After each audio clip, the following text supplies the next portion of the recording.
চৰকাৰখনৰ তেওঁলোকৰ এটা স্বেচ্ছাচাৰী শাসনৰ অতি জ্বলন্ত উদাহৰণ। যি সময়ত এই শিক্ষকসকলে পলিটেকনিকৰ জন্মলগ্নৰে পৰা তেওঁলোকে সেৱা দিলে, বহু ছাত্ৰ ছাত্ৰীক পঢ়াই তেওঁলোকে উলিয়াই পঠালে, বহুতে চাকৰিও পালে। ইতিমধ্যে জন্মলগ্নৰ পৰা 8 বছৰ সেৱা দিয়া যিসকল শিক্ষক, 64গৰাকী পলিটেকনিকৰ আৰু 10গৰাকী ইঞ্জিনিয়াৰিং কলেজৰ, 74গৰাকী শিক্ষকক তেওঁলোকে অভাৰনাইট তেওঁলোকে চাকৰিৰ পৰা বৰ্খাস্ত কৰি দিছে।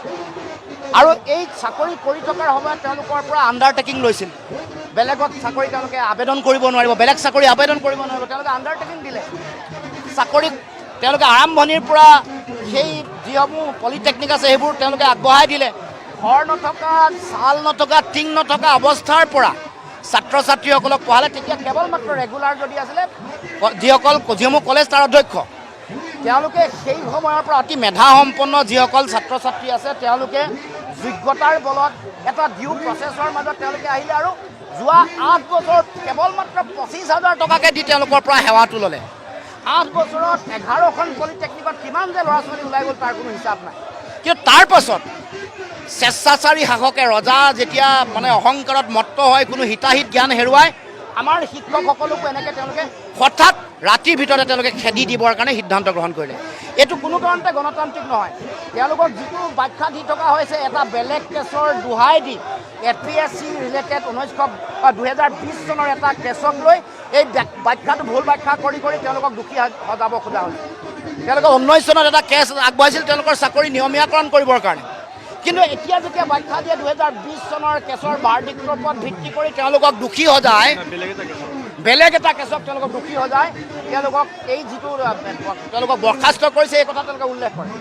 তেওঁলোকৰ এই গোটেই কেছটো তেওঁলোকৰ যেতিয়া ভাৰ্ডিক্ট আহিছিলে তাত আগতে ডু নট ডিষ্টাৰ্ব বুলি তেওঁলোকৰ চাকৰি বাকৰি ৰাখি থৈছিল। কিন্তু ডু নট ডিষ্টাৰ্ব যেতিয়া উঠাই দিলে কেছৰ শেষত, এইটো কেতিয়াও কোৱা নাই যে তেওঁলোকক খেদি দিব লাগে, তেওঁলোকক ৰেগুলাৰ কৰিব নালাগে, এই কথা কেতিয়াও কোৰ্টৰ ভাৰ্ডিক্টত কোৱা নাই। 8 বছৰ এনেকৈ চাকৰি কৰা, সেৱা কৰা, তেওঁলোকে মানৱ সম্পদ গঢ়ি তোলা শিক্ষকসকলক ৰাতাৰাতি খেদাই দিব, এইটো দুৰ্ঘোৰ অন্যায়। এইটো বন্ধ কৰিব লাগিব। এইসকল যিসকল আমাৰ শিক্ষক আছে, অতি মেধাসম্পন্ন ছাত্ৰ ছাত্ৰী, তেওঁলোকৰ চাকৰি পুনৰ দিবৰ কাৰণে, তেওঁলোকক ন্যায় দিবৰ কাৰণে আমি অসম জাতীয় পৰিষদে দাবী উত্থাপন কৰিছোঁ। আৰু কোনো কাৰণতে এনেকুৱা ধৰণৰ অন্যায় গ্ৰহণ কৰা নহ'ব। আমাৰ যিসকল শিক্ষকে কাৰিকৰী শিক্ষাৰ, পলিটেকনিক আৰু ইঞ্জিনিয়াৰিঙৰ ছাত্ৰ ছাত্ৰীসকলক মানৱ সম্পদ তেওঁলোকে গঢ়িছে, তেওঁলোকক এনেকৈ অন্যায় কৰি তেওঁলোকে ইয়াৰ পৰা বৰ্খাস্ত কৰা, খেদি দিয়া সিদ্ধান্ত কোনো কাৰণে গ্ৰহণীয় নহয়।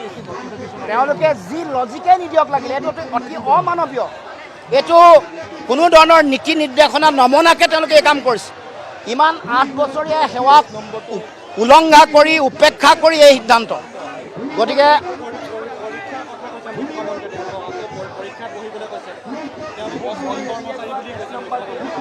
মানে যিয়ে নহওক লাগিলে তেওঁলোকৰ টাৰ্মছ এণ্ড কণ্ডিশ্যন আগতে কি আছে সেইটো চাই কথা ক'ব লাগিব মোক। আগতে তেওঁলোকে যেতিয়া চাকৰি সোমাইছিলে এটা ডিউ প্ৰচেছত সোমাইছে, তেওঁলোকে দিব লগা পৰীক্ষা দিছে, তেওঁলোকৰ ইণ্টাৰভিউ হৈছে, হৈ তেওঁলোকে চাকৰি পাইছে। এইবোৰ তেওঁলোকৰ হাতত তথ্য পাতি আছে নহয়। গতিকে এনেকৈ তেওঁলোকে মন মৰ্জি মতে, জংঘল ৰাজ নহয়, মুখ্যমন্ত্ৰীক কৈ দিব খুজিছোঁ, এনেকৈ ধম দাদাগিৰি কৰি কাম কৰিব নোৱাৰিব। ইয়াত তেওঁলোকে প্ৰাপ্য অধিকাৰ পাব লাগিব। বাকী তেওঁলোকৰ এই যিবোৰ মানুহক বিভ্ৰান্ত কৰা কথা বতৰা এইবোৰ বন্ধ কৰিব লাগে। চক প্ৰথম কথা হ'ল যে NHMৰ যিসকল কৰ্মচাৰী আছে, 26,000 কৰ্মচাৰী আছে, 26,000 কৰ্মচাৰীক নিৰ্বাচনৰ সময়ত প্ৰতিশ্ৰুতি দিছিল যে তেওঁলোকৰ চৰকাৰ অহাৰ লগে লগে চাকৰি নিয়মীয়াকৰণ কৰিব। যদিহে নিয়মীয়াকৰণ কৰিব নোৱাৰে তেতিয়াহ'লে 7 পে কমিশ্যন মতে তেওঁলোকক দৰমহা দিব। আৰু দেশৰ উচ্চতম ন্যায়ালয়ৰ এটা নিৰ্দেশনা যে সমান কামৰ আধাৰত সমমৰ্যাদা আৰু সম দৰমহা দিব লাগে, সেই নিৰ্দেশনাও তেওঁলোকে উলংঘা কৰিছে। তাৰ উপৰিও দেশৰ বিভিন্ন ৰাজ্যত আমি দেখিছোঁ যে NHMৰ যিসকল কৰ্মচাৰী আছে তেওঁলোকক নিয়মীয়াকৰণ কৰিছে। কিন্তু অসমৰ মুখ্যমন্ত্ৰীয়ে নিৰ্বাচনৰ সময়ত দিয়া প্ৰতিশ্ৰুতি আৰু প্ৰথম কেবিনেটত তেওঁলোকে সিদ্ধান্ত ল'ম বুলি কোৱা যিটো কথা, সেই কথা উপেক্ষা কৰি, ভংগ কৰি তেওঁলোকে না চাকৰি নিয়মীয়াকৰণ কৰিছে, না 7 পে কমিশ্যন মতে তেওঁলোকে দৰমহা দিছে। গতিকে এটাও কাম নাই কৰা। গতিকে আজি এই যি দাবীত, চাকৰি নিয়মীয়াকৰণৰ দাবীত যিটো তেওঁলোকে সংগ্ৰাম আজি আৰম্ভ কৰিছে, তাৰ প্ৰতি আমি পূৰ্ণ সমৰ্থন আগবঢ়াইছোঁ। স্বাস্থ্য খণ্ডৰ দৰে অতি গুৰুত্বপূৰ্ণ যিটো খণ্ড, য'ত গাঁৱে ভূঞে দুৰ্গম প্ৰান্তত থকা যিসকল মানুহে অকণমান ন্যূনতম প্ৰাথমিক চিকিৎসাৰ কাৰণে মানুহ দুৰ্ভোগ ভুগিব লগা হৈছে, য'ত মুখ্যমন্ত্ৰীয়ে কয় যে বহুত পদ খালী আছে, এইটোত ৰেগুলাৰ কৰাত কোনো অসুবিধা নাই বুলি কৈ বেলেগ বেলেগ কথা বতৰাত নিজে হেলিকপ্টাৰ চলোৱা, চাৰ্টাৰ ফ্লাইট চলোৱা, এইবোৰত শ শ কোটি টকা হৰাট কৰে। বিভিন্ন অনুষ্ঠান পাতি, যাগ যজ্ঞ, পূজা, বেলেগ অনুষ্ঠান পতা কাম কাজত অসংখ্য টকা পইচা চৰকাৰী ধন তেওঁলোকে হৰাট কৰে। তাৰ উপৰিও আমি দেখিছোঁ যে তেওঁলোকে এডভাৰটাইজমেণ্ট দিয়াৰ নামতো বহুত টকা পইচা খৰচা কৰিছে। কিন্তু আমাৰ প্ৰয়োজনীয় চিকিৎসা সেৱাই কওক, শিক্ষা খণ্ডই হওক, এইবোৰত যিবোৰ চাকৰি নিয়মীয়াকৰণ কৰিব লাগে এইবোৰ নকৰি তেওঁলোকক ক'ভিডৰ সময়ত এইসকলক কেনেকুৱা প্ৰশংসাৰে উপচাইছিলে আপোনালোকে সকলোৱে দেখিছে। ক'ভিডৰ সময়ত ফুল ছিটিয়াইছিলে, তেওঁলোকক প্ৰশংসাৰে উপচাই দিছিলে, আৰু এতিয়া তেওঁলোকৰ সময় হৈ গ'ল, কাম আদায় কৰিলে আৰু এতিয়া তেওঁলোকে পিঠি দিছে। গতিকে এনেকুৱা ধৰণৰ অন্যায় দুমুখীয়া নীতি কোনো কাৰণতে গ্ৰহণীয় হ'ব নোৱাৰে।